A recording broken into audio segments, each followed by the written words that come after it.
Peggy 16.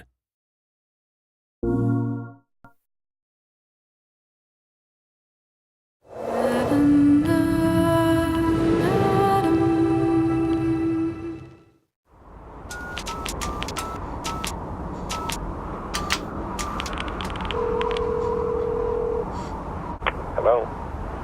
Nathan? Jodie, where are you? They're back.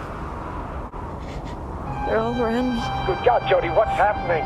When we start a project, I think especially with the games, it's a hard thing to kind of fully understand the size of it and the complexity of it, because it's something that you have to live and breathe.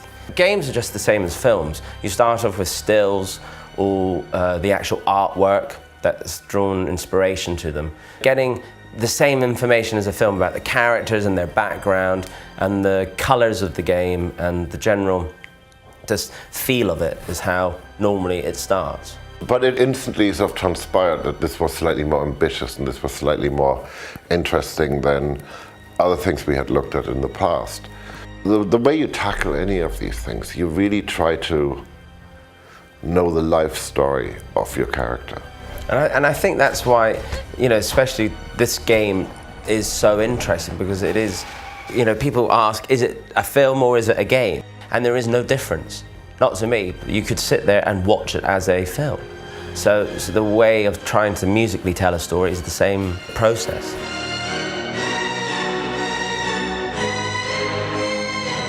My first meeting with David was when the themes were being presented to him.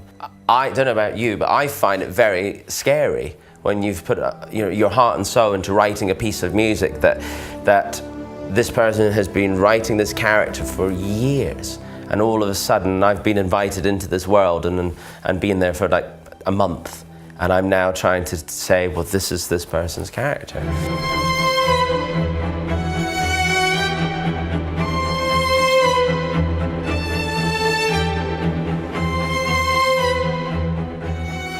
The Ellen Page character to David, you know, is very personal, and and he's lived and breathed the development of that character, and like the same, I'm sure, as if it was been a film. But with this game, it's very personal.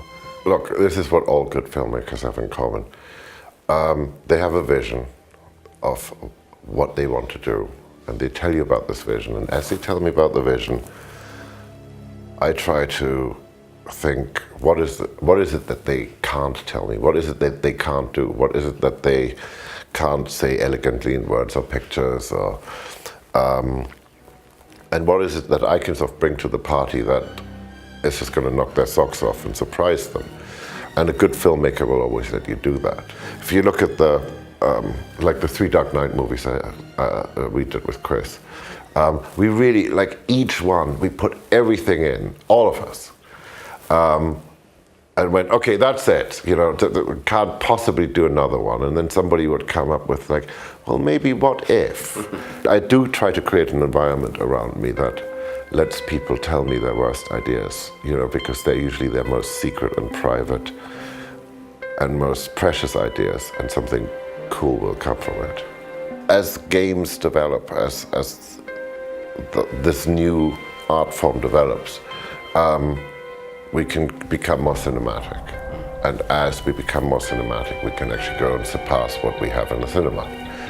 And I think that's interesting, because one of the reasons I really enjoy the whole gaming world is because we are looking for that next thing which can become immersive, that can involve us, that can really, in a way, go beyond entertainment.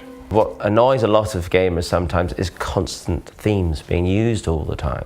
Because unlike a film, that your experience is an hour and a half, but with this game, some people sit there for 5-6 hours, and you don't want to kill them with this theme that keeps appearing all the time. So I think what the challenge with this game was to try to figure out a way of musically telling a story and having development of the characters, but not necessarily make it be repetitive. You know, the thing is that unlike a film, the only time you actually fully understand, I think with music, what we've managed to actually do is when you have the time to sit and play the game. Because we don't fully understand how much, you know, how it really will work out, especially with this game, because you're choosing different decisions constantly. Unlike some of the other games that we've worked on, you have a very clear vision of what the end story is. And with this, it's just so exciting because the story changes. So the music experience changes. So if Hans plays it tomorrow, he'll have a different experience musically and game-wise than I will. So it's always going to keep changing.